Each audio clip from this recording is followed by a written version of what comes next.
Howdy YouTube family, it's Bolt SRNA coming to you again with another day's topic. So I have my buddy here, David again, another SRNA. He's a second year in my program, and we are coming to talk to you about how do you get your letters of recommendation for CRNA school to get in for your application. So let's get into it.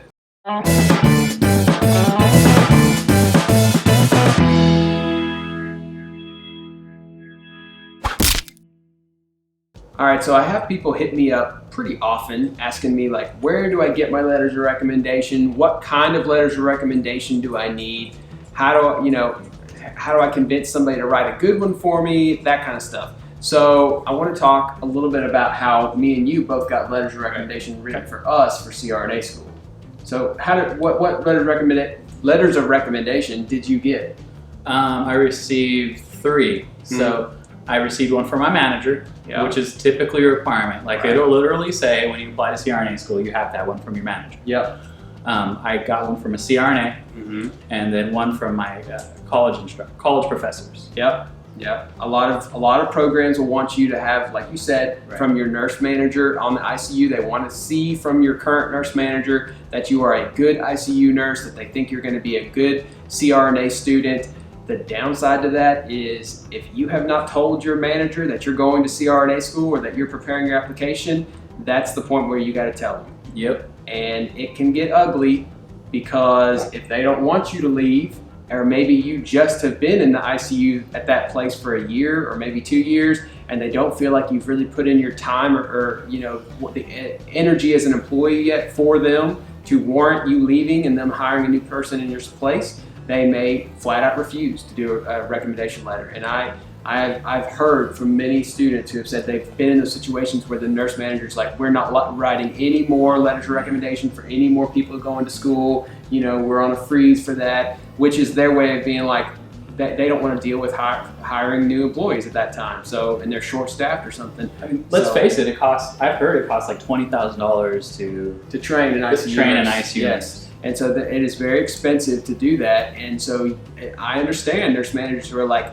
you've been here 10, 11 months and you're right out of school, and now you want me to write you a letter of recommendation when you're barely off orientation and like really on your own fully, and now you want me to write a letter of recommendation so you can leave and go to CRNA school. And I know a lot of you guys who contact me online, you tell me like, hey, I'm planning to get in with 1 year experience. Like I plan to do the minimum amount of ICU that I can do and go straight to CRNA school, and that's my goal, and I want to get it there as fast as you can. And it's a very noble goal, but you have to understand you have to have letters of recommendation. One of them is going to come from your nurse manager, and many of them are not going to want to write you a letter of recommendation or write you one that doesn't say very good things about you if you ask for that letter of recommendation very soon after you get there. Well, you know what I had to do? What? So my manager, she told me, I hope she doesn't see this, but that hi, David's nurse manager. That I told her like 2 months in advance. She always kind of had an excuse, like I'll do it. I've been busy. Oh, yeah. I've never came around to it. So one day they had like this nursing shortage crisis, and I had to hold my letter of recommendation as leverage to come in. I said, I'll come in, but you got to write my letter. Yeah. And I want it done by the time I come in. There you go. That's important. Sometimes you just have to figure out what they want. It's a trade. What do you want? What can I give you? And because you know what I want, and I want you to give it to me, so I'll do something for you. And this was like 2 weeks before my deadline. So, I mean, I had to do what I had to do to get my letter. The school I'm currently in for. Right, and pretty much all the programs I know of are going to want something from your nurse manager. So you got yours that way. My nurse manager, I was actually travel nursing. I travel nursed 2 years before I went to CRNA school. So my current nurse manager was a 3-month contract that I was doing in an ICU in Atlanta, Georgia. And so, I mean, you can imagine the ICU manager is like, I just met you, like you're a travel nurse. You're not even one of my full-time staff nurses here. And I've only known you for like 3 weeks here. And I was like, yeah, nice to meet you. I need a letter of recommendation. And she was like, we don't do that. She was like, I don't write letters of recommendation for travelers for our facility. And so essentially I had to win her over. I had to schmooze her, or whatever you want to call it. And I had to win her over. I had to offer to, they had like 7 different units, 7 different types of ICUs. And I had to tell her like, hey, I'll work all of your ICUs. Like whatever ICU you need me to work in that day, you let me know, I'll go work that ICU. I'll take whatever patients you need, and I'll even float to the floor, which, you know, God help me, that is something I had never done before that rotation and never will do again.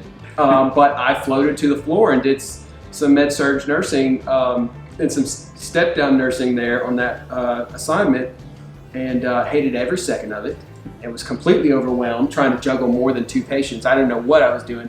They gave me 4 patients, and some of y'all may laugh at that, but 4 patients at once, blew my mind. I could not keep up with that. And the nurse manager, she saw that I was like completely flustered by having so many patients and all of them talking and walking and family members in the rooms and just complete chaos. I wanted to restrain everybody and intubate everybody and put them on drips, but they wouldn't let me. So I dealt with that for that entire 3-month contract, where I would just float random days and do whatever. And she wrote me a letter of recommendation. By the end of that, she wrote me and she told me, she was like, listen, I never do this, but she was like, I like your hustle, and I like, you know, I think you're gonna go far or whatever, and so I want to do this for you. And I said, okay, thank you so much. Doing whatever he's got to do to get into CRNA school. And that's the truth. The rest of your anesthesia career will be doing whatever. You will jump through hoops and do whatever you got to do to make things happen, and that's the reality. You know what I had to do to get my CRNA recommendation letter? And just a shadow. Like, I drove all the way to San Diego, which is like a 7-hour drive to shadow a CRNA, have them write a letter. Yeah. And you bet I brought that up when I interviewed. Oh yeah. Like, it showed the dedication, and I was willing to go through to have that experience and get that letter. And they'll be looking for that in your interview, being like with your letters of recommendation and everything else with the application. They'll be looking for you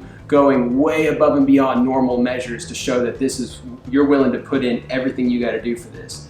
So that was how we got a nurse manager letter. Now, what was your other letters that you had? You have to have 3 at least. So I mentioned from the CRNA.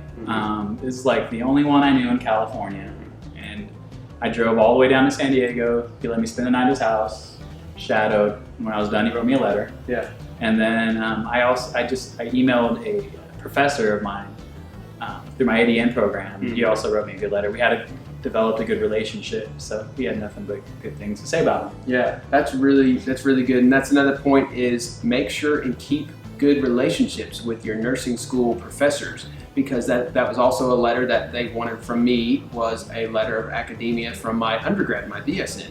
And so I had to contact one of the professors or one of the deans or something from my BSN program to get a letter of recommendation. Luckily, I had a few professors that I had a good relationship with, and they, wanted to support me and for me to do well. So I contacted them, and they were happy to write me a letter.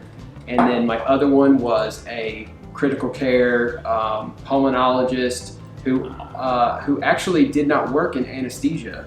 He worked in the ICU as an intensivist. And so they allowed me to get a letter from him because I worked with him a lot in the unit. And when I was a staff nurse, I did 2 years of staff ICU nursing before I went travel nursing.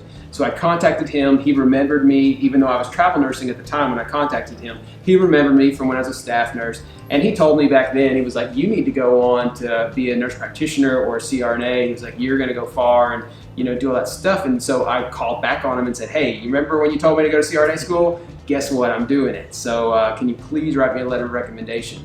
And so I was really lucky to have those guys write me those letters of recommendation. That's time out of their busy schedule that they're not getting paid to do that for you. You may have not even seen them in a couple of years, like an old nursing school professor, and you're asking them like, hey, take out your free time and write me a good letter of recommendation. Yeah, so I was so thankful, especially when I got in, and I know that their letters significantly helped me. Yeah.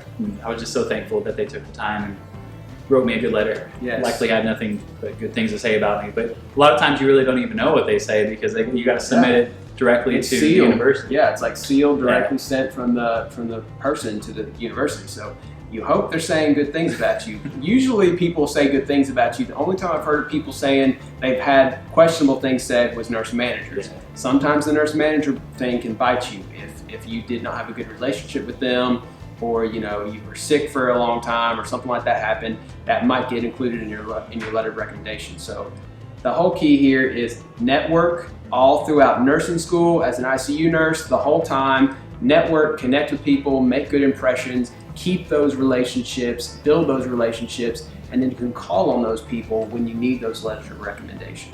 Well, all right, so we've given you our history on how we got our letters of recommendation. I even gave you a tip on how you can be travel nursing and get letters of recommendation. Some of you guys asked me about that. So yes, you can be a travel nurse and still manage to get letters of recommendation. It's a little harder, and you got to maneuver a little bit and do whatever they want, kinda, but it's possible. So if you have any questions about that, you hit me up in the comments below and I'll answer them for you and get back with you. You can also direct message me on Instagram. It's Bolt SRNA, or you can follow me over on Twitter and message me over there. Make sure and hit that subscribe button and hit the like button and the notification bell so you'll know when my next video gets posted. And that's Bolt out. Hey YouTube, did you like that video talking about recommendation letters? That's your key to getting in. Well, one of your keys to getting in. Click that video there. Click that video there. Hit that subscribe button. I'll see you next time.